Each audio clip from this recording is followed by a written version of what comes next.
আপোনালোকে চবেই জানে কোকৰাঝাৰ চৰকাৰী মহাবিদ্যালয় আমি এখন মানে মিনি অসম আৰু ইয়াত আমাৰ বিভিন্ন জাতি জনগোষ্ঠীৰ ল'ৰা ছোৱালী পঢ়ে। বেংগলী আছে, বড়ো আছে, ৰাজবংশী আছে, অসমীয়া আছে আৰু বহুত আদিবাসী আছে, চাওতালী, গাৰো, চব অসমত যিমান জনগোষ্ঠীৰ আছে ইয়াত আহে। তো এইবিলাক আমি গোটেইটো কলেজত মানে যিবিলাক এইবিলাক অনুষ্ঠান আছে নিজৰ নিজৰ জাতিৰ ভিতৰত সেইবিলাক আমাৰ কলেজত চেলিব্ৰেট কৰা হৈ থাকে। যেনেকৈ আমি বিহু কৰোঁ, বৈশাগু কৰোঁ বা আৰু ভূপেন হাজৰিকাৰ জন্মদিনো কৰোঁ আৰু সেই হিচাপে আমি ঈশান মুছাহাৰীৰ জন্মদিনো কৰোঁ। এতিয়া তেনেকৈ ৰবীন্দ্ৰনাথ টেগোৰ বিশ্বকবি ৰবীন্দ্ৰনাথ টেগোৰৰ 161তম যিটো জন্ম দিৱস সেইটো আজি পালন কৰা হৈছে। প্ৰতি বছৰে পালন কৰে বাংলা বিভাগে, যিহেতু বেংগলী বিভাগটো আছে আৰু তেওঁ বিশ্বকবিজন মানে বাংলা বেংগলী লিটাৰেচাৰৰ লগত ওতঃপ্ৰোতভাৱে জড়িত, সেইকাৰণে এই অনুষ্ঠানটো বাংলা বিভাগে আগভাগ লৈছে, কৰ্পৰেট চবেই কৰিছে। খুব ভাল এটা অনুষ্ঠান হৈ গৈছে। আৰু এইবিলাক যে বিভিন্ন জাতি জনগোষ্ঠীৰ যিবিলাক মেইন অনুষ্ঠানবিলাক আছে সেইবিলাক আমাৰ ল'ৰা ছোৱালীৰ মাজত আমি লৈ গোটেইবিলাক ল'ৰা ছোৱালী লৈ আমি কিন্তু কৰোঁ। আৰু এইবিলাক এটা মেছেজ যায় সমাজত, মানে অনৈক্যৰ মাজত যে ঐক্যও আছে, আমাৰ এটা সম্প্ৰীতিৰ এটা বাৰ্তা সমাজত গৈছে। সেইকাৰণে প্ৰথমতে আজি যি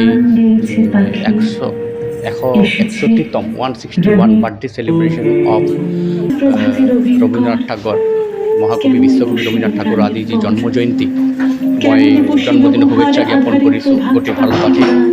আৰু আজি আমাৰ কোকৰাঝাৰ গভৰ্ণমেণ্ট কলেজত যি বাৰ্থডে চেলিব্ৰেশ্যন ইয়াতে কৰা হৈছে, তো কলেজৰ সকলো অধ্যাপক অধ্যাপিকাসকলক আৰু অধ্যক্ষ প্ৰিন্সিপালক মই ধন্যবাদ জ্ঞাপন কৰিম।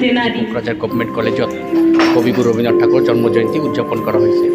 মই সঁচাকৈ আপ্লুত হৈছোঁ আজিৰ এই অনুষ্ঠানত আহি আগভাগ লোৱাৰ কাৰণে। ভাল লাগিছে বহুত।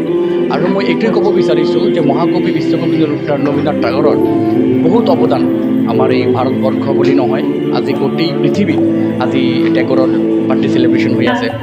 আজি বাংলাদেশ বুলি কওক, বাংলাদেশৰ যিটো নেশ্যনেল এন্থেম সেইটো আমাৰ কবিগুৰু ৰবীন্দ্ৰনাথ ঠাকুৰ ৰচিত, আৰু লগতে যিটো শ্ৰীলংকাৰ এন্থেম সেইটোও ৰচিত। তো সমগ্ৰ পৃথিৱীত আজি কবিগুৰু ৰবীন্দ্ৰনাথ ঠাকুৰৰ ভূমিকা আছে।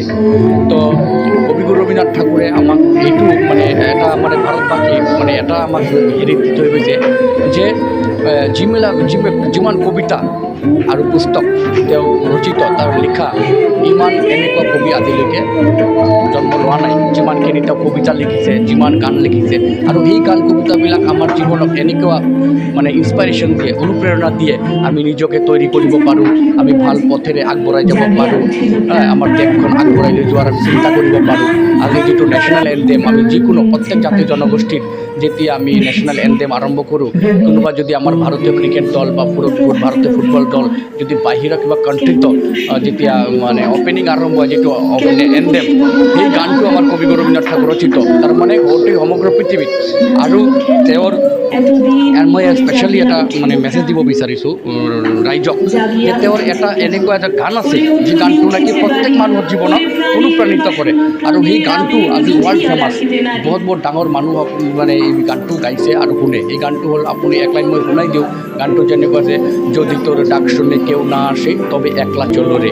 আজিৰ দিনত আপোনাক কোনো সহযোগ নকৰে, আজিৰ দিনত আপোনাক কোনো গুৰুত্ব প্ৰদান নকৰে। সেইকাৰণে যেতিয়া আপুনি ফেইলাৰ হৈ যায়, আমি যেতিয়া ফেইলাৰ হৈ যাওঁ, তেতিয়া আমি এইবিলাক গান যেতিয়া শুনো যে কোনো লগত নাহিলে একলা চলৰে, তেতিয়া আমি আমাৰ মকাম মানে গৈ পাওঁ। তো এনেকুৱা বহুত তেওঁৰ বাণী, কবিতা, পুস্তক, গান এনেকুৱা আছে য'ত আমাক অনুপ্ৰাণিত কৰে।